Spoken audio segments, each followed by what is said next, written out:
Yeah, thank you so much for coming. So I'm Fiona. I am a player for Iceni. I used to be a captain, but I've handed over that responsibility. And now, I'm just a player. So before I introduce the speaker for our second webinar, I'd just like to remind everyone that we are supporting two charities with these webinars. And the two charities that we are supporting are the Baytree Centre and Show Racism the Red Card. So the Baytree Centre is a social inclusion charity for women and girls. It's based in Brixton, South London, and they provide personal development activities and workshops, mentoring and coaching, and support for newly arrived migrants and refugees, and they're doing an amazing job down there. So that's the first charity we are supporting. And the second one is Show Racism the Red Card, and it's an anti-racism charity, which is basically to educate and talk about race in sport. Oh, I need to stop sharing my screen. Yeah, I'll do that. That's me. Sorry, everyone. Clearly, this is the first time I've done this. Right. So without any further ado, let me introduce our speaker. So we have another Fiona Mernagh here joining us this evening. She is an Irish Ultimate player, physio and strength and conditioning coach. And today she is going to talk to us about mindset and practicalities after a hiatus and how to return after an injury with a new playing mindset. So I'll let you introduce yourself properly, but take it away, Fiona. Thanks very much, Fiona. Thanks very much, Iceni, for this opportunity. It's exciting to be running this webinar and for such a good cause. So hopefully everyone has donated, or if you haven't, you'll see some QR codes up on the screen. So you can go that way or go to the links sent in the registration. So I'm just going to share my screen here. And I'll just have to get permission to share my screen from the host, which I'm sure I'll get in a second. And basically tonight, I just wanted to discuss a bit about how to approach being out of the game for a long time, whether because you have gotten an injury, like an ACL tear, you've had to go through surgery, been in a bad accident, or because you've been stuck indoors under these restrictions because of the pandemic, which most of us have had to endure. So here we go, I think. The thing I want you to think of as well is that every day is game day is a great phrase that I like to remind myself of, to think that every day is an opportunity to get better and to improve. And then when you come back playing properly, you have yourself stronger and better and can hit the ground running when you're there.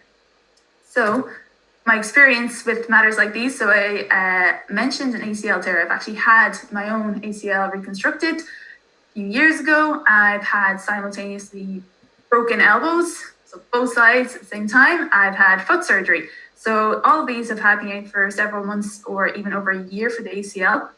But despite these, I've managed to be part of a winning team last year with the Irish women's team at Euros, where we took gold, and I've been part of other successful teams throughout my 13 years of playing there, I think, maybe nearly 14. So no matter what kind of breaks you have to take, it is possible to keep your head in the game and to come back nice and strong and maintain your standards. My professional experience is as a physical therapist and strength and conditioning coach. So part one, the opportunities you normally miss. So what I want to highlight is how to find new goals in this kind of unusual situation. So you may have had your mindset on certain things that you wanted to do, but they were taken away from you because of the pandemic or the injury.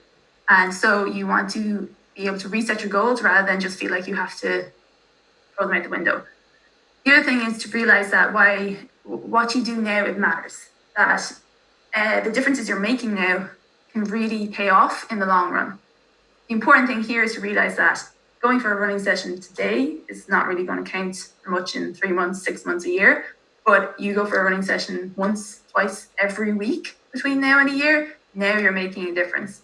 Not only are you going to make a physical difference, but you're developing a habit that you're going to be able to keep. So that is really important because consistency brings us a lot of success. The last thing is filling all types of buckets. So being aware that there is more to your athletic profile than you might realize. If you're only focusing on skills and fitness, hopefully this presentation will open your eyes up to more things that you can work on that will motivate you a bit more to keep your head in the game and to come back stronger and keep yourself motivated. So here we see motivation is what gets you started, but a habit is what keeps you going. So a lot of people get these bursts of motivation and they are really eager to do things, but they just fizzle out. What we want is to actually get from the motivation stage to the habit stage. So realizing that you don't want to go at 100 miles per hour straight away and then just lose it, but instead we want to develop a habit that we can keep for years to come. So first of all, talking about the mentality of when you're in this long break, it's a bit different. It totally depends on you and what the situation is. But I know for an injury, when you're on a team, the mental struggles can be really tough, especially if you're used to being a really good team player. It's going to be tough to be on that sideline. And you may just have to realize that you need to start putting yourself first, and you might need to step away from that team until you're ready to go back. So it's okay to not be a team player first. The second thing to realize is that, especially more so during the pandemic that we're experiencing, is that hard work beats talent when talent doesn't work hard. So this is the opportunity for those people who are actually willing to work hard to outstrip those who aren't. Because there are definitely people there who are not working as hard, and you can take this opportunity to get a step ahead of them. And the third reason is just don't make it more difficult than it needs to be. So hit the ground running. When we do get to go back out and play, we want this, I know I want it to feel fun, and I don't want to have to go through a big slog of feeling really unfit and finding it really difficult. I want to actually feel good straight away and start enjoying the sport as best I can straight away and get back to the intensity that I was at. So making sure that you're physically prepared for that. And this is another thing to realize, especially for any goal at any time, to be honest. We don't always make or manage a path that is a straight line from A to B. It sometimes looks like the bottom figure, so it can be deviating all over the place. So that's okay. The big thing is when you start to deviate is recognizing how to pull yourself back in, to make sure that you're still actually moving in at least the general direction of B, and to not keep yourself going, like to just stop or give up or totally go off the path. Now, so what I want to do now is create a way for you to kind of develop a plan for yourself, essentially. Get you thinking about yourself as a player and how you're going to approach the next off season or whatever hiatus you're going through. First of all, I'd like you to answer these questions. So you'll need a pen and paper to remember them, or write down on your phone if you prefer. And the first question is, why do you play? So this is the biggest thing to figure out. It might be that you think it's really obvious, maybe it is, but really sometimes we have to dig a bit deeper to find out the answer to this question. So what really makes you feel so good in the sport? What gives you the best buzz? And what brings you back? So if you had to quit the sport, what would make you so sad about that? What would you miss the most? And then question 2, what level or bracket do you see yourself part of? So this would be, so you're just a beginner, you're learning to play, and you're kind of just interested in learning how to get better. Or you're a social player, you're just more interested in playing to see your friends, to see people you know, to meet new people. And then you could be competing nationally, so you might be more interested in actually being a really good club player, but you're not too interested in the amount of commitment required for competing internationally, so going abroad, money you'd have to spend, such like that. Lastly, you are interested in that, so you do want to be the best of the best, be elite, play for your country if possible, or you want to just compete internationally with your club as well. You want to be on the best club that you can be. And then the last question is, what do you see as your biggest barrier to success? So what do you think, not just in the past, but also now, what is stopping you, or what do you think could stop you from being as successful as you want to be? So I'm going to give you a few seconds to answer those 3 questions before moving on.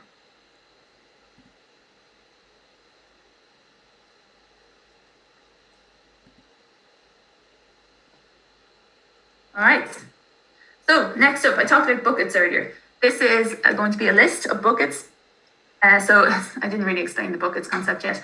So if we imagine that we have lots of different buckets that we can fill up or that can empty over time.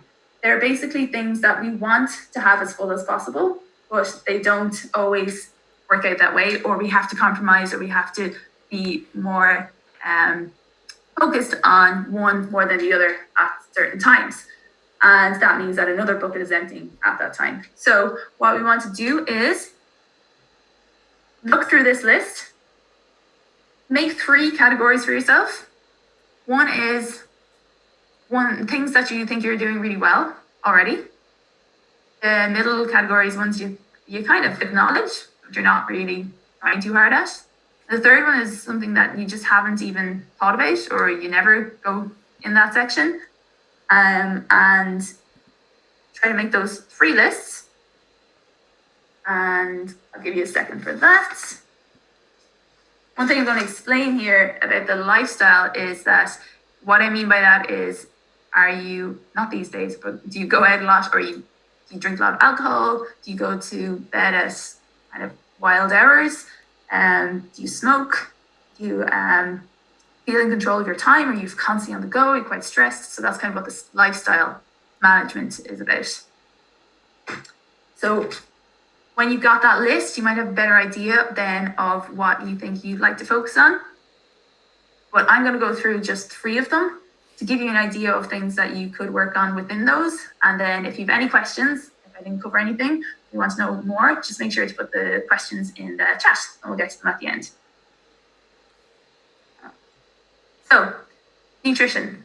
This is a big one. And what I have here is a list of things that you can do without having to actually restrict your food options. Because I think a lot of people shy away from nutrition because they don't want to give up what they love, or because it's difficult, and because, again, that kind of motivation versus habits thing where you fall off the wagon after just a few days or a week or two. And these things, though, are things that can improve your nutritional profile without having to change what you're eating. So the first one is drinking water first thing in the morning, especially instead of coffee. So we wake up dehydrated, so being able to actually replace that with water can be quite beneficial. And the brain really appreciates water, so concentration can be a lot better in the morning if you drink water first. The 5-10-15 rule, I kind of struggle with this, so it's to do with when you're eating a meal. So to start with, take 5 breaths. You just center yourself, put your knife and fork down every 10 seconds or so. And then 15 is for take 15 minutes to eat your meal. So this is important for people who are rushing when they eat and are just wolfing down their food and not really absorbing the food too well. So the next one would be posture while eating. So are you hunched over, leaning forward? Are you kind of just sideways? Are you, like, what kind of way are you sitting? We want to kind of give our digestive system room to digest, so we want to sit up fairly tall. Eating meals at a table. This is good, like, rather than eating on your lap or at a TV or in bed if you're doing really badly.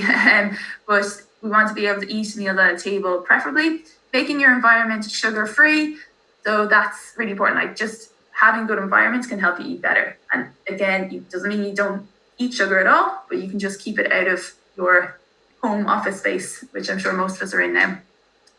And any treats you eat, you make. So instead of actually going down to the shop and buying pastries, you make them. So you're only allowed to eat these pastries and such when you are making them yourself. And same with things like pizza. And instead of getting takeaway, you have to make it. So that's one way to control what you're eating, but not restrict it. Portion control, you can just change your plate size, make it bigger if you want to add bulk, or decrease it, and so that your portion sizes are smaller. Learn to read food labels. That's really beneficial. Just getting used to knowing what you're actually consuming. And then the last one is to eat within a 10-hour window. So this is really important because our digestive system needs time to repair itself. And when we're eating pretty much like you're a grazer throughout the whole day, it's not a lot of time for it to recover. And it doesn't recover as well during sleep as it does during waking hours. So eating within a 10-hour window is really beneficial for us. And lastly, just remember that exercise does not fix a poor diet. Mental health is another thing, another bucket you can try and fill. So you could read a sports psychology book. There are a few there to the right. Inner Game of Tennis, Soccer Tough, and actually The Chimp Paradox isn't a sports psychology book. but I found it really, really useful for my own development as an athlete. And I think as a person, it's just a really good book. Then otherwise, you can follow mental training resources like Think Ultimate and Against the Rules podcast. So there are many out there, I've no doubt. Think Ultimate being really useful for us, especially because they obviously understand our game and they are doing really good work. The third thing would be listen to your inner voice. So getting to know yourself a bit better, nurture that voice inside, having more conversations with yourself. Weird as it may seem, we do have kind of more than just one voice inside of us.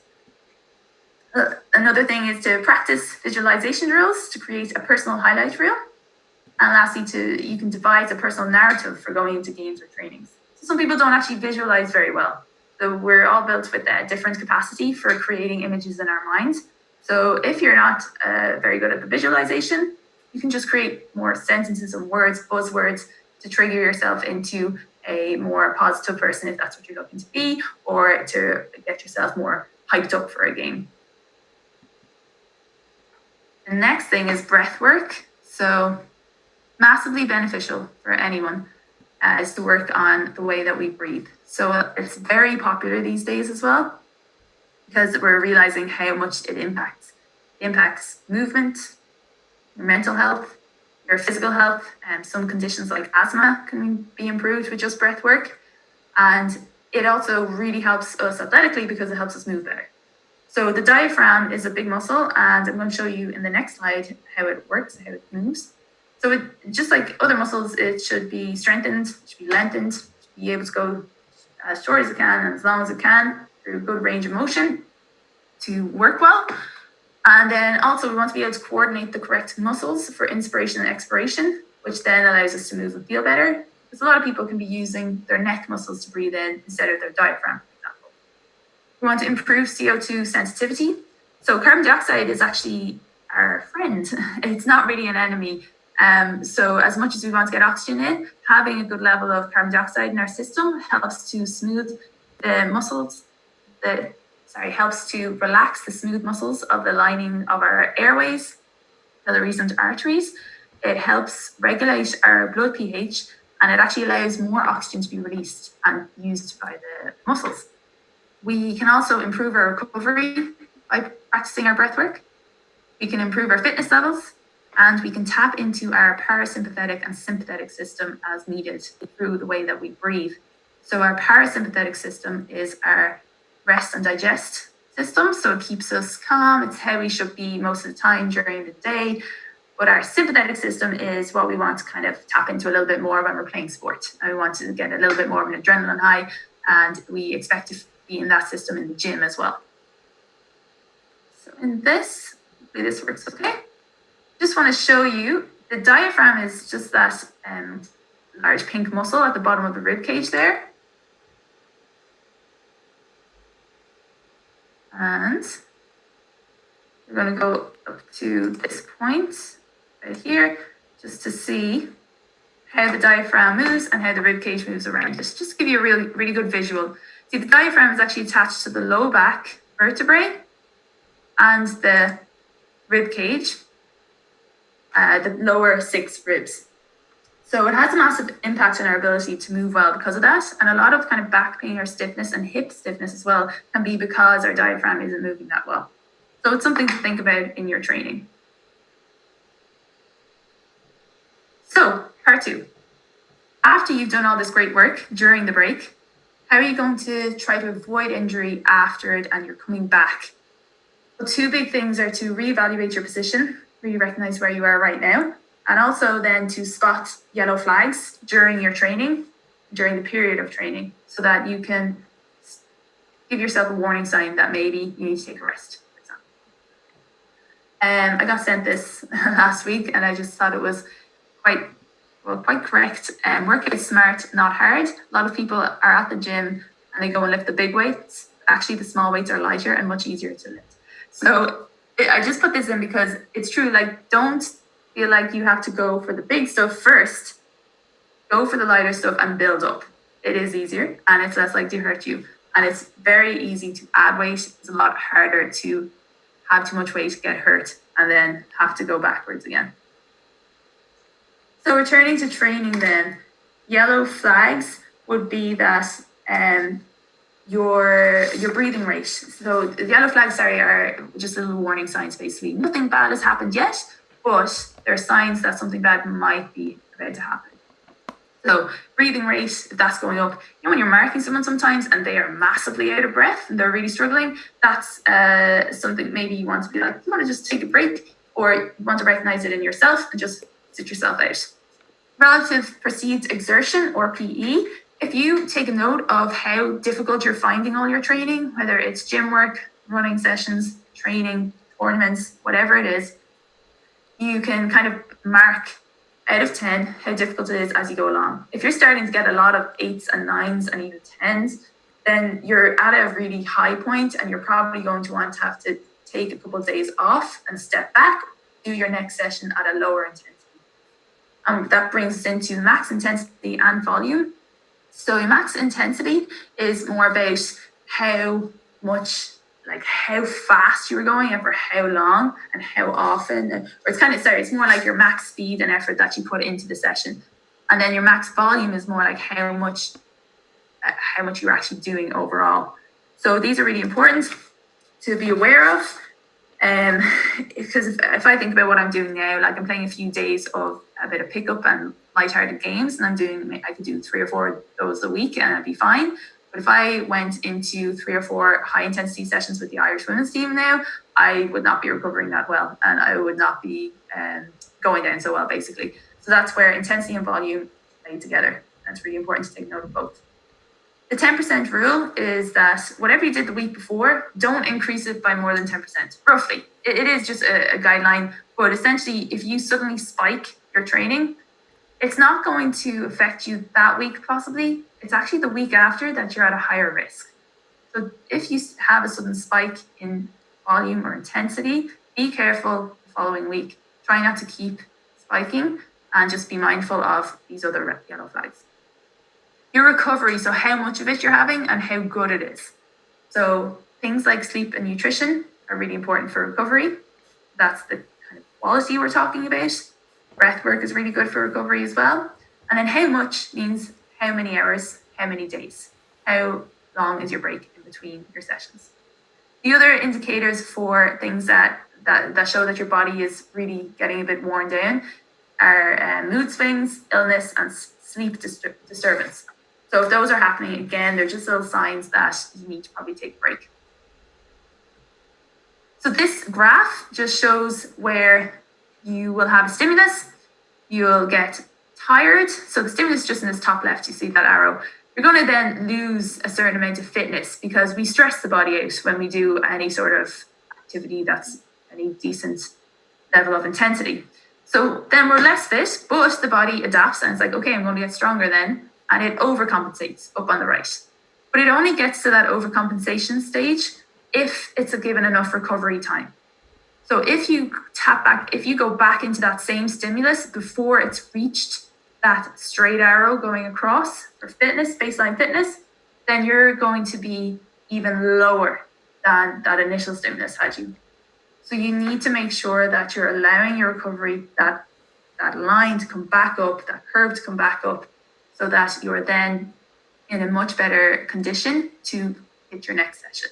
And that'll be different for everyone. And it will totally depend on the sessions you're doing as well. Then I want to just say that you want to try and come back, not thinking about where you were before, and not thinking about racing to your point B, but really being comfortable with where you are now. You're at point A.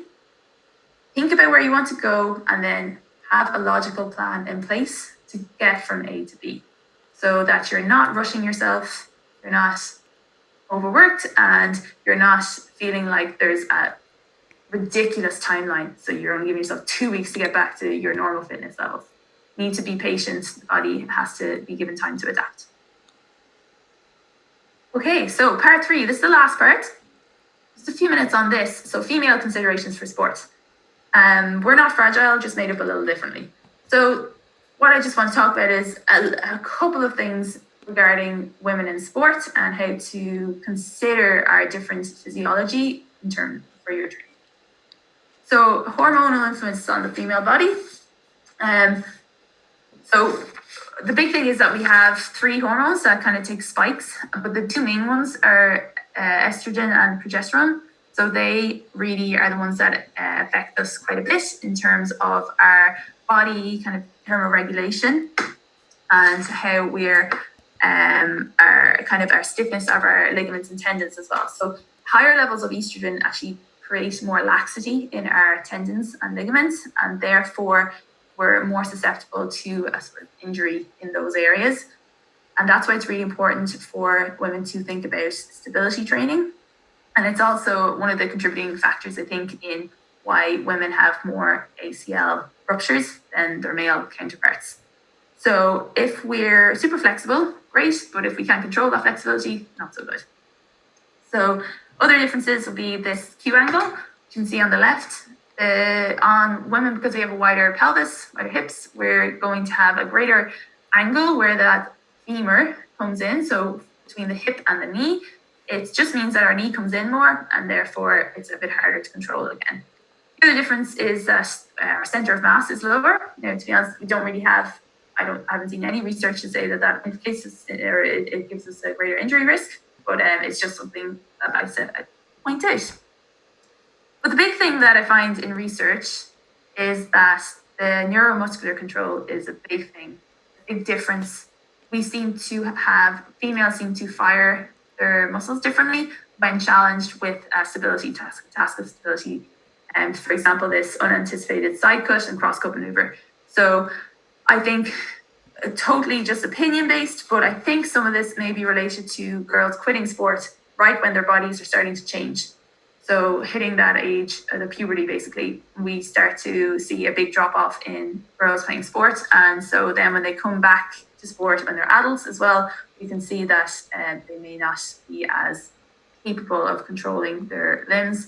They didn't necessarily keep up sport. That's just total guess with some cases. A lot of girls are keeping up sport at the same time though, but I don't know if we're actually training enough in terms of control rather than just a typical lift a heavy bar and typical squats and deadlifts and such. So we need to be aware that we need to be able to control ourselves with challenging tasks such as jumps, hops, change of direction as well. And that is, I think, it.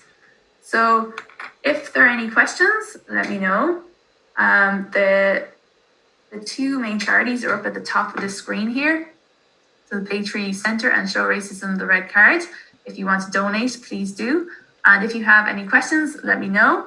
I am happy to flesh out anything there that I didn't really necessarily go into full detail on, and just message me anytime, or you can put a comment in with YouTube at the minute.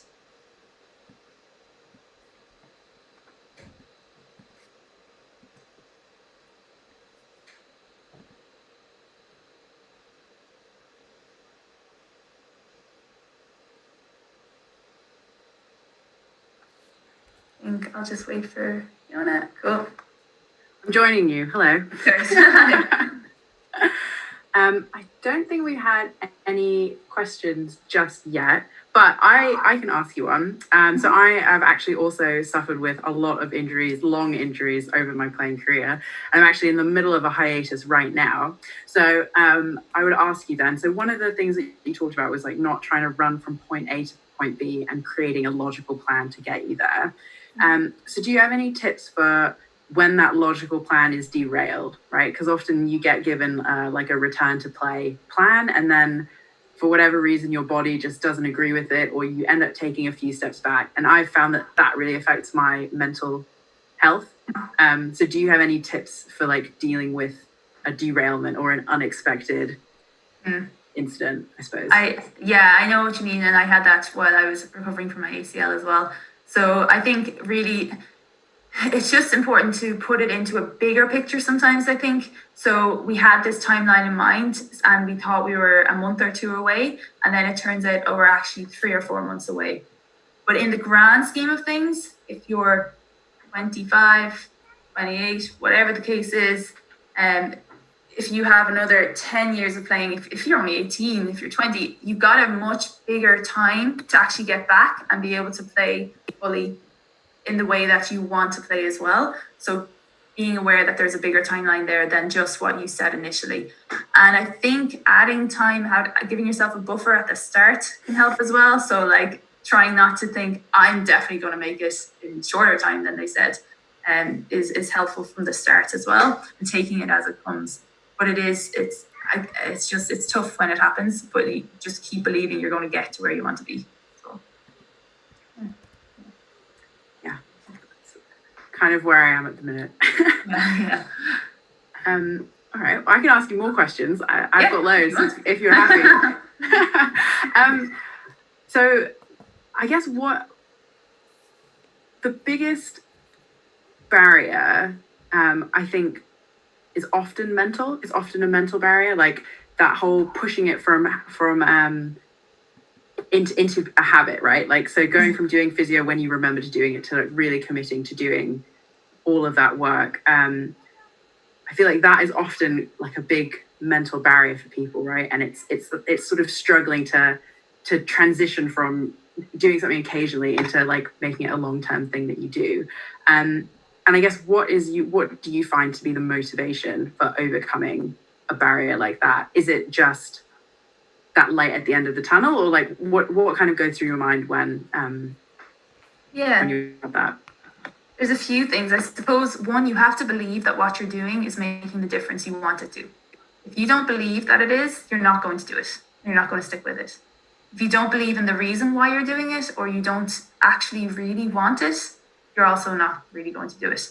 So, and then lastly, one thing that really helps is if you have novelty in it. So some people, I think, get physio exercises and they're literally doing them for years. Like they don't actually change the exercises. And that kind of has always baffled me, because like after a while, they're not doing anything except if you're using them for a bit of a warm-up, grand. But after a while, your body is used to it. It's not stressing it out anymore. So you need to introduce novelty into that, and to then create a better learning. So the brain just loves to learn something new.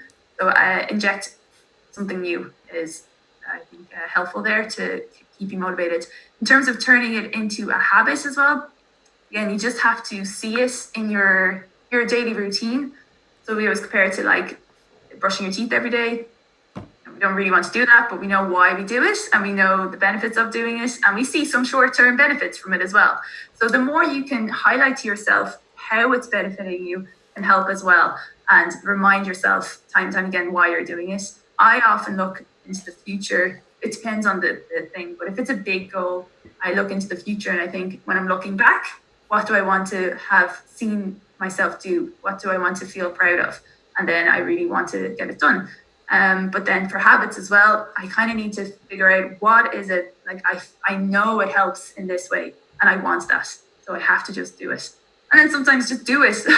Just like, don't think of a major reason. It's like, just get it done. If it's 5 or 10 minutes, you just have to be like, okay, come on, like you would a child or something. Just give yourself a bit of a kick and do it.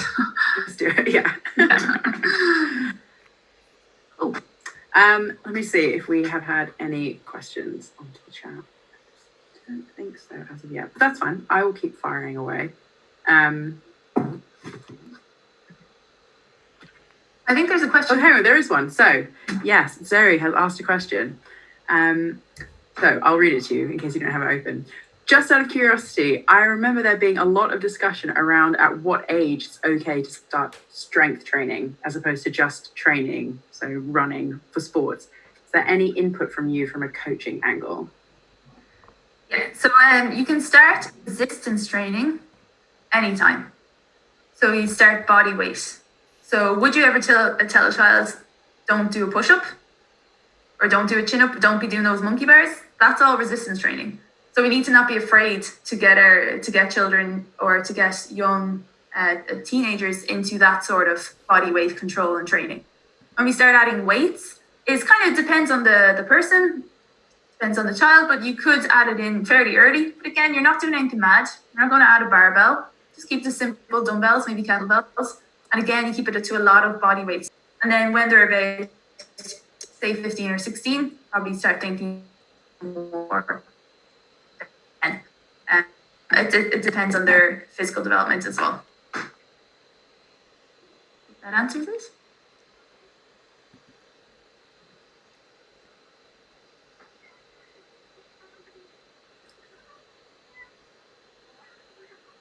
let's give it a couple more minutes in case we have any last minute questions that come in. But this is maybe a useful time to remind people of the handy QR codes that you'll see in the bottom right of your screen.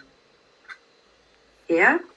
Yeah. So a reminder that we're running these webinars, great causes, the Bay Tree, and also Show Racism the Red Card. So if you are able to, it would be amazing if you can make a donation following one of those two links, or both if you're feeling very generous.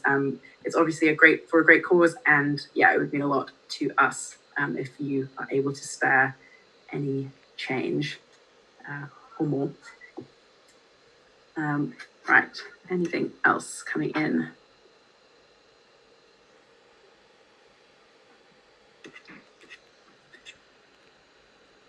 Okay, great. Well, oh, hang on. There's one there. Here we go, one more. Randy asks, what did you find most helpful in the chimp paradox? Okay, great. What's funny about the chimp paradox is I read it years ago, and what I remember most is going, yes, I totally agree. That makes so much sense. And realizing that it was putting into words things that you might sort of kind of understand, but you didn't realize were actual layers in your subconscious and such. So what I loved about it was how it divided up your kind of inner self into, well, 3 parts, but mostly I focused on the human and the chimp. So it really helped to make me understand why I acted in certain ways, and that it wasn't necessarily logical. It can be sort of logical in that it's a primitive reaction to a stimulus or the environment, but the way I can respond to it doesn't have to be just pure instinct. And the fact that I could understand my feelings better just meant that I could then respond to them better, I could treat them better.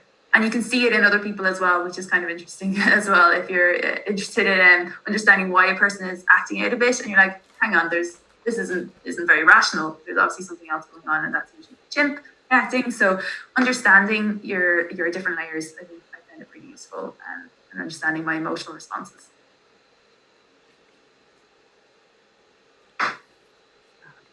Okay, we've got one more question coming in.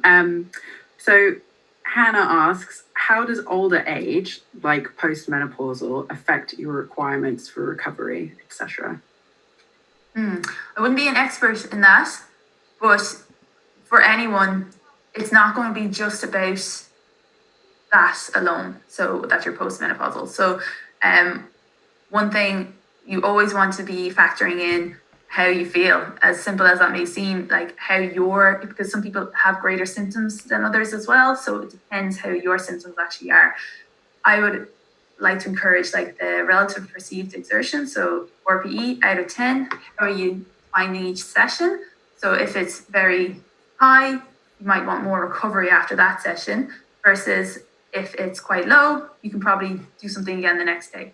The other thing is like muscle soreness and what you're experiencing the next day, judging that and then peeling back a bit as much as you need to. So if you had really excessive DOMS or delayed onset muscle soreness, that you want to actually give yourself more time then, or decrease the intensity of that session that you had, and learn bit by bit what is appropriate for you. One thing about postmenopausal women is that they tend to do better burning fat as well than carbohydrates. So it's a nice idea to shift towards a higher fat diet, so that you can utilize those as well during your training, rather than relying on carbohydrates.